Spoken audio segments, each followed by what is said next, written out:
afternoon. Welcome to City Online. I'm David Onley, and just after 8 o'clock this morning, Toronto time, Timothy McVeigh was put to death for a bombing which resulted in the deaths of 168 people in Oklahoma City. Give us a call at 416-870-7716 or 1-800-295-5463 and tell us how you feel about capital punishment. Is the death penalty archaic and cruel? Does it really act as a deterrent to violent crime, or does any of that matter? Did Timothy McVeigh get what he deserved? You can also take part in our phone poll. The question is this: do you support the death penalty? If you say yes, call 416-870-2242. If you say no, 416-870-4424. We'll update you on the results throughout the program. Or you can email us here at City Online. Michelle sent us an email today. She writes, I agree, the death penalty is a brutal form of punishment, but I think the decision should be made by the victim's family. If witnessing the death of a murderer brings closure to a family that has suffered, so be it. That's one less killer the taxpayers will have to support. And joining us live today with his perspective on capital punishment is Dave Parkinson, co-founder of the Canadian Coalition Against the Death Penalty. Welcome to City Online, Dave. Thanks for having me.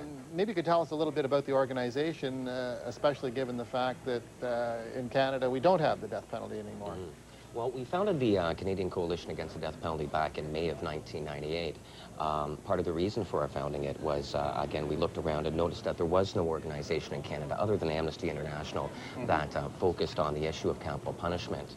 Now, what had happened is we'd actually were looking into some of the issues behind capital punishment. We'd found the case of Jimmy Dennis, a man who's wrongfully convicted on death row in Pennsylvania.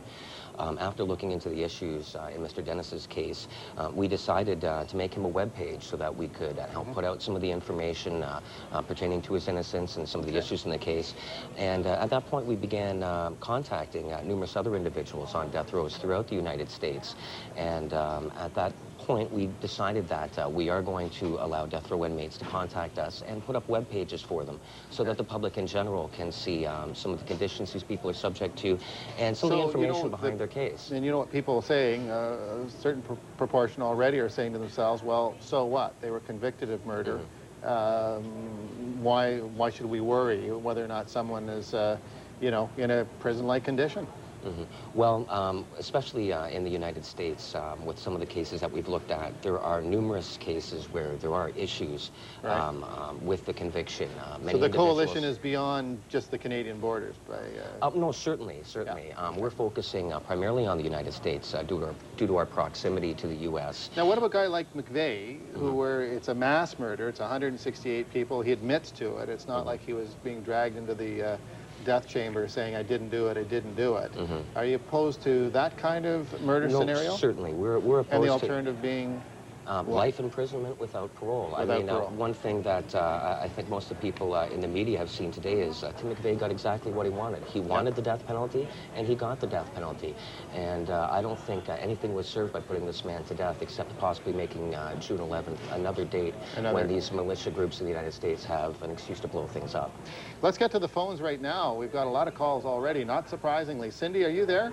Yes, I am. What do you think, Cindy? I'm in favor of the death penalty for several reasons. They call Toronto a safe haven for criminals. Well, if anything, we've set examples that this will not be tolerated.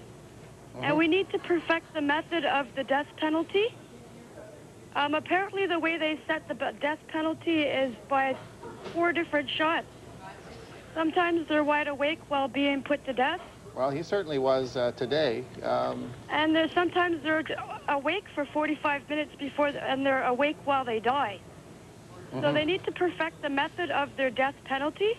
Of course, this is, thanks, Cindy. Of course, this is one of the big and very contentious issues about the phrase cruel and unusual punishment, whether it's you know, the French with the guillotine, firing squads, hanging, electrocution. I mean, none of it pleasant. No, well, at this point, the vast majority of states have switched to lethal injection, as Mr. McVeigh experienced today.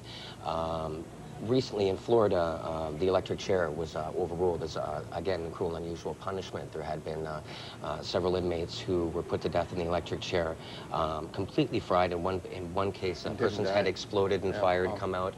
Most of the states have switched to lethal injection now. As a matter of fact, China, thanks to the openness and trade relations between the United States and China, China is going to be switching to lethal injection in the next year or two.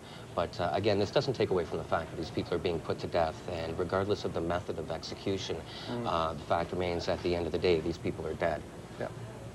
Well, it's time for our first break, and then we'll be back with more City Online right after this. We have lots of calls. Stay with us.